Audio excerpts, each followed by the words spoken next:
الله الكافي ربنا الكافي قصدنا الكافي وجدنا الكافي بكل الكافي كفنا الكافي ونعم الكافي الحمد لله. Di sini kita akan menjelaskan tentang poligami dalam syariat Islam. Apa itu poligami? Poligami merupakan pernikahan kepada lebih dari satu istri sekaligus. Dalam bahasa Arab, poligami lebih dikenal dengan ta'addud. Pandangan Islam tentang poligami, Islam memperbolehkan poligami muslim beristri lebih dari hingga 4 orang istri dengan syarat suami harus dapat bersikap adil terhadap istri-istrinya. Allah Subhanahu wa Ta'ala berfirman dalam Quran surat An-Nisa ayat 3, Bismillahirrahmanirrahim.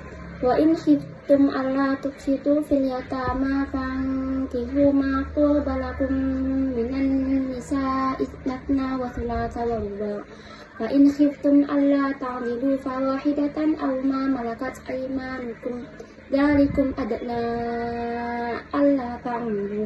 Yang artinya, dan jika kamu takut tidak akan dapat berlaku adil terhadap perempuan atau hak-hak perempuan yang yatim, bila mana kamu mengawininya, maka kawinilah wanita-wanita lain yang kamu senangi, 2, 3, atau 4. Kemudian jika kamu takut tidak akan dapat berlaku adil, maka kawinilah seorang saja atau budak-budak yang kamu miliki. Demikian itu adalah lebih dekat kepada tidak berbuat aniaya. Quran surat An-Nisa ayat 3.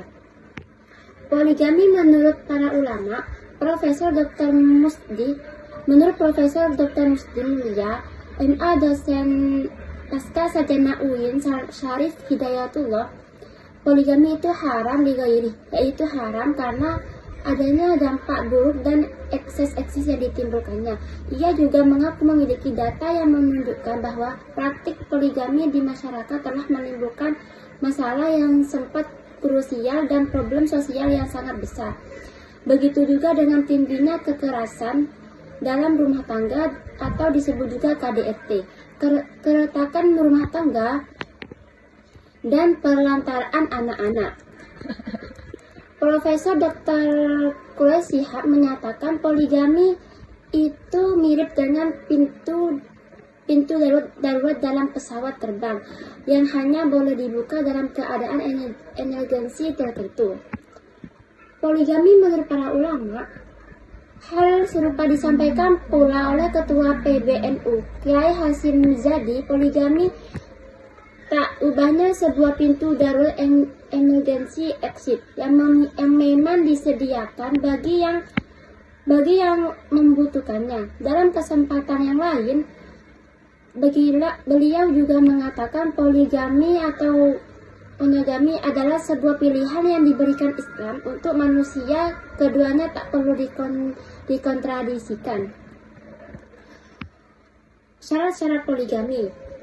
Syarat-syarat poligami yaitu membatasi jumlah yang akan dinikahinya. Syarat ini telah disebutkan oleh Allah Subhanahu wa Ta'ala dengan firman-Nya, maka menikahlah dengan siapa yang kamu inginkan dari perempuan-perempuan lain, 2, 3, atau 4. Quran surat An-Nisa ayat 3. Berikutnya, syaratnya diharamkan bagi suami mengumpulkan wanita-wanita yang masih ada tali persaudaraan menjadi istrinya. Artinya tujuan pengharaman ini adalah untuk menjaga silaturahmi antara anggota-anggota keluarga.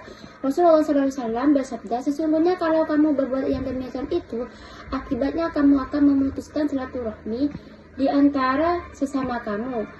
Rasulullah juga memperkuat larangan ini bahwa Ummu Habibah istri Rasulullah mengusulkan agar baginda menikahi adiknya. Beliau menjawab, sesungguhnya dia tidak halal untuknya. Sesungguhnya dia tidak halal untukku. Berikutnya disyaratkan harus berlaku adil. Para mufasir berpendapat bahwa berlaku adil itu wajib. Adil di sini bukanlah berarti hanya adil terhadap para istri saja. Adil di antara para istri.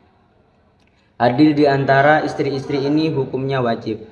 Berdasarkan firman Allah dalam Quran surat An-Nisa ayat 129, namun Berlindung pada pernyataan itu, pada kenyataannya, sebagaimana yang ditegaskan Al-Quran, berlaku adil sangatlah sulit dilakukan. Kanjeng Nabi Muhammad SAW juga pernah bersabda, barang siapa yang mempunyai istri, lalu dia cenderung kepada salah satu di antaranya dan tidak berlaku adil di antara mereka, maka kelak di hari kiamat dia akan datang dengan keadaan pinggangnya miring, hampir jatuh sebelah. Jadi begitu pedihnya jika kita berpoligami tetapi kita tidak berperilaku adil kepada istri-istri kita, hanya cenderung kepada salah satu di antara mereka. 3. Anak-anak juga mempunyai hak untuk mendapatkan perlindungan, pemeliharaan, serta kasih sayang yang adil dari seorang ayah. Jadi ketika kita menjadi seorang ayah dan kita berpoligami, kita harus menyayangi semua anak dari istri-istri kita.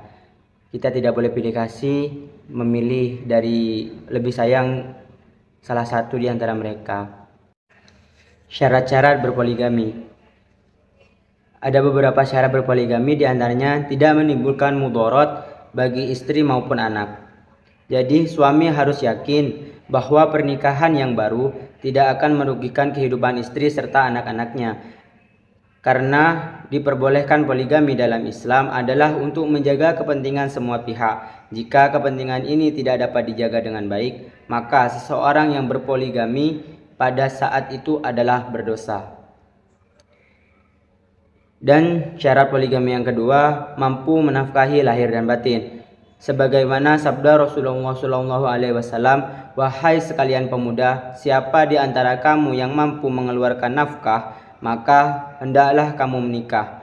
Dan siapa tidak mampu, maka hendaklah berpuasa.